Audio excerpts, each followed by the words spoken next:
এই ভিডিওতে আমরা দেখব কিভাবে এমএস এক্সেলে আমরা যোগ করতে পারি খুব সহজে। এখানে দেখেন মোটের কয়েকটা কলাম আছে আমার। এই কলামগুলো আমি কিভাবে সহজে যোগ করতে পারি তাই এই ভিডিওতে দেখাবো। প্রথমে আমরা যেই সেলে যোগ করতে চাই সেই সেলে মাউস পয়েন্টারটা রাখবো।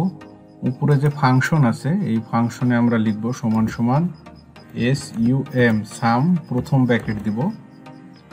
যেই সেলগুলো যোগ করতে চাই সেই সেলগুলো নির্দিষ্ট করে দিতে হবে। এই জন্য আমি কন্ট্রোল চেপে এই দুইটা সেল নির্দিষ্ট করে দিচ্ছি। দেন আবার প্রথম ব্র্যাকেট দিয়ে ইন্টারে ক্লিক করব।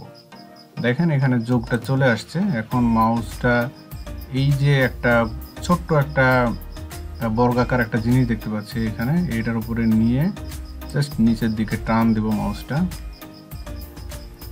দেখেন সবগুলো যোগ হয়ে গেল। এভাবে আমরা এই দুইটাতেও ফাংশন অ্যাড করব।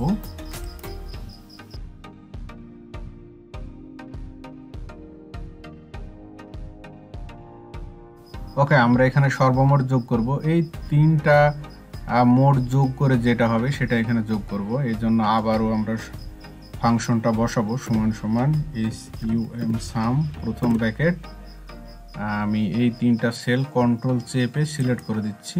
কন্ট্রোল চেপে ধরে রাখতে হবে। দেন আমি সিলেক্ট করে দিলাম। দেন আবার প্রথম ব্র্যাকেট ইন্টার। দেখেন রেজাল্ট চলে আসছে। এইভাবে এখন নিচের দিকে ড্র্যাগ করে ছেড়ে দেব, হয়ে গেল। এইভাবে খুব সহজে আমরা এমএস এক্সেলে যোগ করে নিতে পারি। ফাংশনটা কিভাবে লিখতে হয় এটা আমি ডিসক্রিপশন বক্সে দিয়ে দেব। তো ভিডিওটা আশা করি আপনাদের ভালো লেগেছে। ভিডিওটা দেখার জন্য ধন্যবাদ। ভিডিওটা ভালো লাগলে একটা লাইক দেবেন, চ্যানেলটি সাবস্ক্রাইব করে রাখবেন এরকম নতুন নতুন ভিডিও পেতে।